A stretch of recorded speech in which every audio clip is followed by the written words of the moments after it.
आप देख रहे हैं लाइव इंडिया हर पल। नमस्कार, लाइव इंडिया में आपका स्वागत है। मैंने सम्राट समाजवादी पार्टी प्रमुख अखिलेश यादव ने नोएडा टेक्नीशियन के जान जाने के मामले पर कहा कि घटना होने के बाद सरकार और तमाम सरकार के विभाग उसकी जान क्यों नहीं बचा पाए, और उस समय उनके अधिकारी तमाम लोग पहुंच चुके थे, तभी कोई जान बचाने के लिए आगे नहीं आया, तो सरकार की लापरवाही की वजह से उसकी जान चली गई।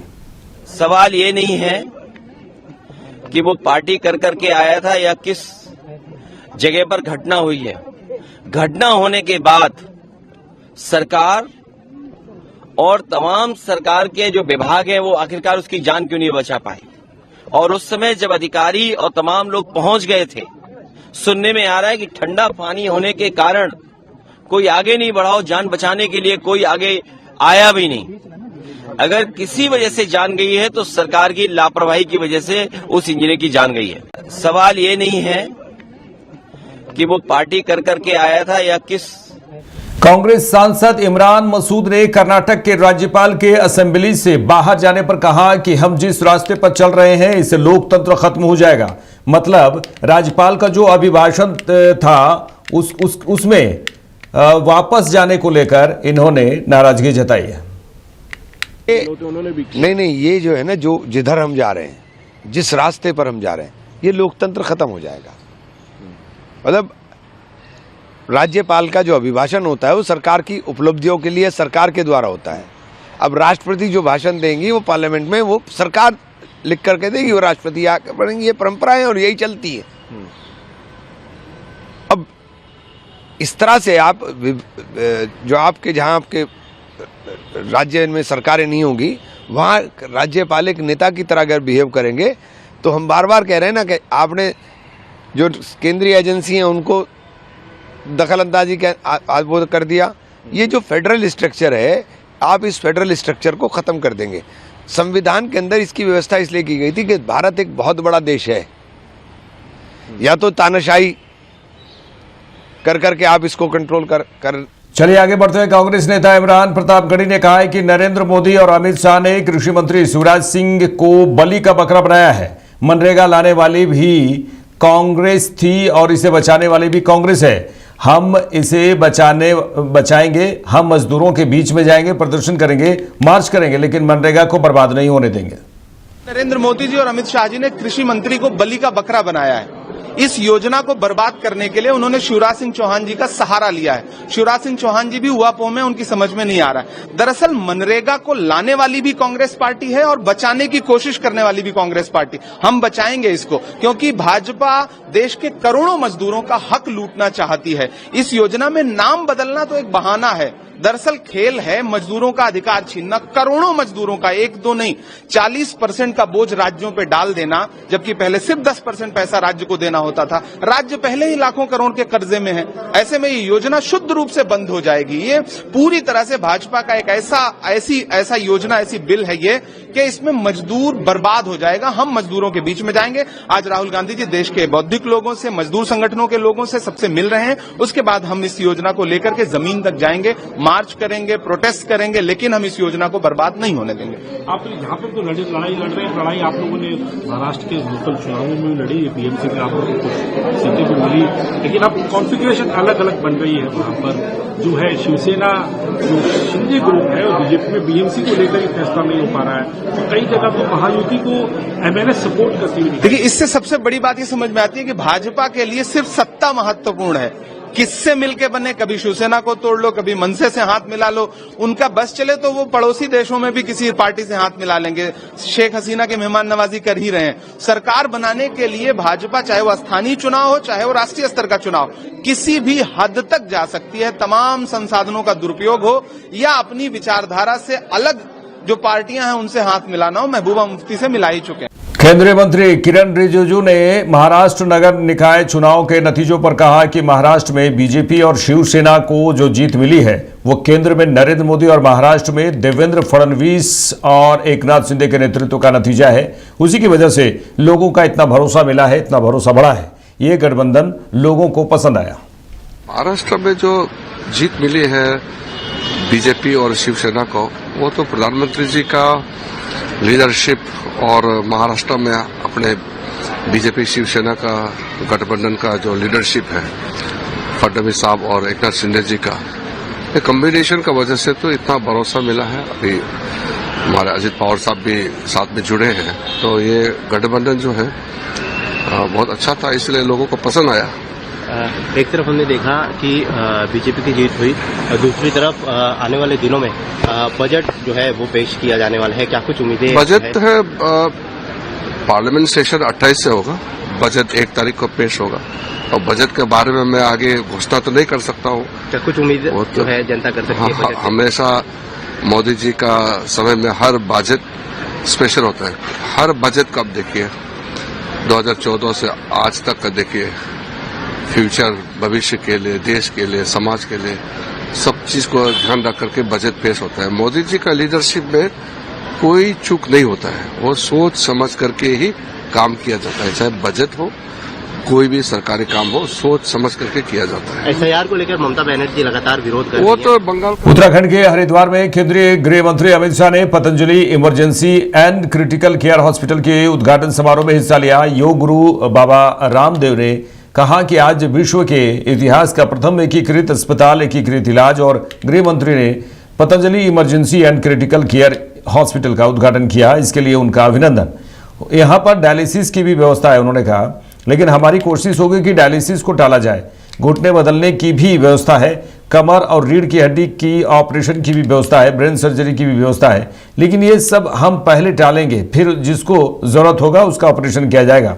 उन्होंने कहा है कि हम चिकित्सा बहुत कम चार्ज में करवा देंगे। ये दुनिया का पहला अस्पताल है, इंटीग्रेटेड सिस्टम, इंटीग्रेटेड इलाज, इंटीग्रेटेड मेडिकेशन के माध्यम से उपचार होगा। हमने बड़े विजन के तहत इस अस्पताल को आज यहाँ खोला है। इसका विस्तार दिल्ली से लेकर पूरी दुनिया में करेंगे। आज का अवसर ऐतिहासिक है। बोले भारत माता की, भारत माता की।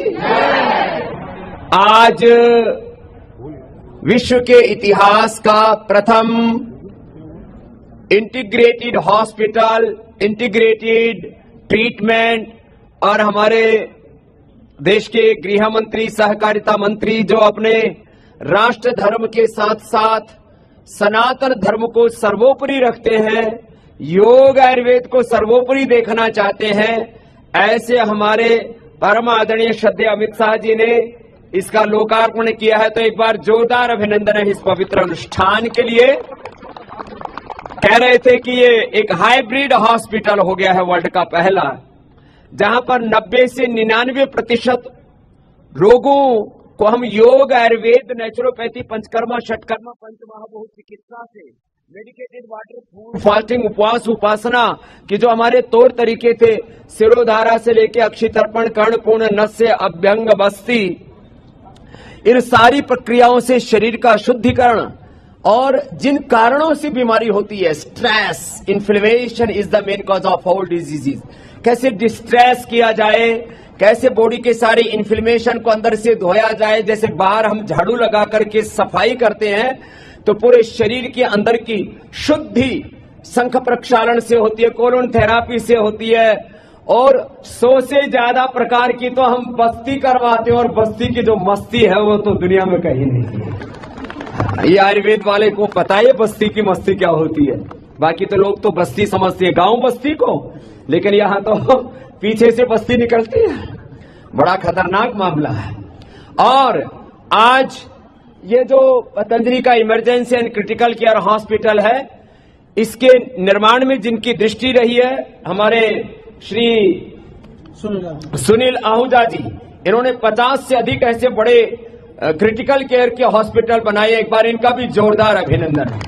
हमारे सारे सीनियर डॉक्टर्स भी अंदर से थोड़ा बाहर आ जाएंगे, क्योंकि आज हमने भर्ती थोड़ी सी रखी भी है। और आज हमारे एम्स के भी प्रोफेसर डॉक्टर बीना जी से लेकर के, और हमारे जो एम्स के निदेशक हैं ऋषिकेश के, आपकी जानकारी के लिए ये बहुत बड़ी बात बता रहा हूं, देश के 10 एम्स, माने ऋषिकेश से लेकर के, दिल्ली से लेकर के, गुवाहाटी से लेकर के, और जम्मू कश्मीर से लेकर के, और भोपाल से लेकर के 10 एम्स में तो हम ज्वाइंट रिसर्च कर रहे हैं। और ऑस्ट्रेलिया, यूरोप और अमेरिका सहित पूरी दुनिया के 25 बड़े मेडिकल इंस्टीट्यूशंस के साथ में मिलकर के वैश्विक स्तर का रिसर्च पतंजलि कर रहा है। इसके लिए जोरदार अभिनंदन होना चाहिए। मैं cell and trial, animal trial, human trial, drug discovery का जो पूरा एक साइंटिफिक मेथड है, हमारे पास में 100 करोड़ से ज्यादा लोगों के रियल वर्ल्ड एविडेंस है। 100 करोड़ से, आचार्य जी अभी अगली बात तो सुनो, 100 करोड़ से ज्यादा लोगों के रियल वर्ल्ड एविडेंस इस अर्थ में है कि इस देश के 100 करोड़ से ज्यादा लोग अपने घरों में योग करते हैं, आयुर्वेद को फॉलो करते हैं, आंवला एलोवेरा गिलोय पीते हैं, वो भूमि आंवला पुनर्नवा मकोई पीते हैं, आस पड़ोस की जड़ी बूटियों का उपयोग करते हैं। जैसे आयुर्वेद में कहा, यस रोगस्य यदौषधम तज्जम, जो जिस देश में यस देशस्य यो यद भेषजम तज्जम तस्य औषधम हितम। तो ये जो जिस रोग की औषध होती है वो उसी स्थान पर पाई जाती है। पूरे देश के 100 करोड़ से ज्यादा लोग अपने घरों में फॉलो करते हैं। हर घर, गांव, गली, शहर, मोहल्ला आज योग, आयुर्वेद और जो घरेलू उपचार जिसको हम होम रेमेडी बोलते हैं, उसका आज प्रत्यक्ष प्रमाण है। इसको बोलते हैं रियल वर्ल्ड एविडेंस। हमारे पास में क्लिनिकल एविडेंसेस है, क्लिनिकल डेटा 1 करोड़ 38 लाख लोगों का तो हमारे पास में EMR माने जो पेशेंट के पूरा प्रॉपर डेटा है, कंप्यूटराइज्ड डेटा है पूरा। और हमने पूरी दुनिया में जिन रोगों का साध्य माना जाता है, liver failure, kidney failure, heart failure, ejection fraction कम हो गया, पेसमेकर लगाने की अहम व्यवस्था है। लेकिन पेसमेकर हम उन्हीं को लगाएंगे जो अपने आप को रिकवर नहीं कर पा रहे।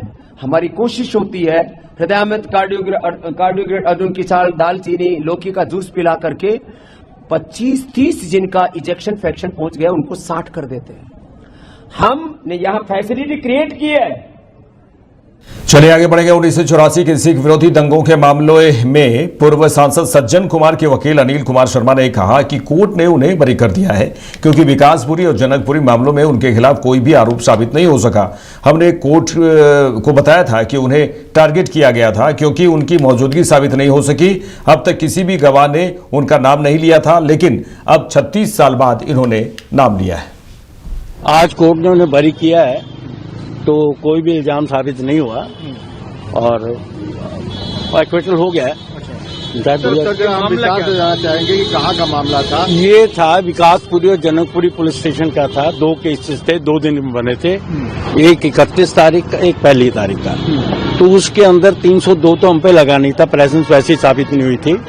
तो हमारा केस था कि दे हैव टारगेटेड हिम। इससे पहले जितने भी गवाह ये लाए हैं ये पहले गवाह हो चुके थे। इन सब गवाहों ने आज से 36 साल पहले कहीं टाइटल इसका सज्जन कुमार जी का नाम नहीं लिया, एक भी गवाह नहीं, और एक भी नया गवाह नहीं है। 32-36 साल के बाद आके इन्होंने नाम लिया। तो कोर्ट का फाइनल ऑर्डर तो अभी हमने देखा नहीं।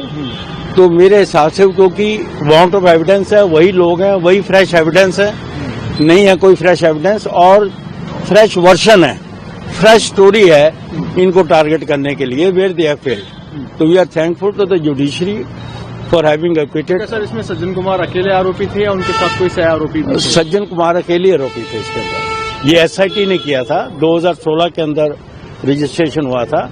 5 केस रजिस्ट्रेशन हुए थे जिनमें से ये एक केस था। तो 2016 से पहले हमारा कहीं भी इन्वॉल्वमेंट नहीं। सपा नेता शिवपाल सिंह यादव ने समाजवादी पार्टी के नेता जनेश्वर मिश्र की पुण्यतिथि पर कहा कि वो कभी अपने सिद्धांतों से विचलित नहीं हुए और वो बहुत बड़े सहयोगी बनकर समाजवादी आंदोलन को बहुत आगे तक पहुंचाया। आज हम उनकी पुण्यतिथि पर उन्हें नमन करते हैं और उनको श्रद्धांजलि अर्पित करते हैं। ऊंचाइयों तक और वो कभी अपने सिद्धांतों से नहीं हो पा रहे मेरे विचलित नहीं हुए और समाजवादी पार्टी को बहुत आगे पहुंचाया और नेताजी के बहुत बड़े सहयोगी बनकर के समाजवादी आंदोलन को बहुत आगे तक पहुंचाया। आज हम उनकी पुण्यतिथि पर उनको नमन करते हैं, उनको याद करते हैं और श्रद्धांजलि अर्पित करते हैं। मेरे साथ इस बुलेटिन में इतना ही। देश दुनिया की तमाम खबरों के लिए देखते रहिए लाइव इंडिया। नमस्कार।